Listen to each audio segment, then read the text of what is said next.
வணக்கம் சார். என்ன மூலிகை அது? இது வந்து பந்தாரை பந்தாரை பந்தாரை என்று சொல்லக்கூடிய, அதாவது வந்து இதுக்கு மொத்தம் ஒரு 4 பேர் இருக்குது பாருங்கள். இந்த மூலிகைக்கு 4 பேர் இருக்குது. இது வந்துட்டு பந்தாரை என்று சொல்லக்கூடிய அனங்கம் என்னும் சொல்லுவாங்க, கொண்டை கறிவேப்பிலை என்றும் கிராமத்தில் சொல்லுவாங்க. இப்படி நிறைய பேர் உண்டு. இருவாட்சி என்றும் சொல்லுவாங்க. இத்தனை பேர் உண்டு. இதை சாதாரணமாக இந்த இலையை உருகி எடுத்து துவையில் அரைப்பாங்க கிராமத்தில்.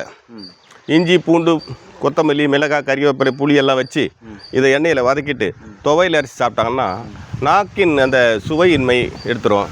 நல்ல பசி தீபனம் உண்டாக்கும், வாய்வு எடுக்கும், உடலுக்கு வந்து நல்ல குளிர்ச்சி கொடுக்கும், குடல்களுக்கு வலு கொடுக்கும். ஓகே. இது தைராய்டு உள்ளவங்க எப்படி சாப்பிடணும்? தைராய்டு உள்ளவங்க வந்து இதை சமூலமாக எடுத்துக்கணும். சமூலன்னா பஞ்சாங்கம்னு சொல்லுவாங்க.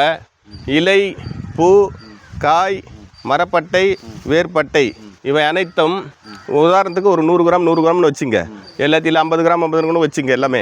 எல்லாத்தையும் ஒன்றா பொடி பண்ணி அந்த பொடியை பவுடர் ஆக்கிட்டு அந்த பவுடரை காலையில் 1/2 ஸ்பூன், சாயந்தரம் 1/2 ஸ்பூன் வெந்நீரில் சாப்பிட்லாம்.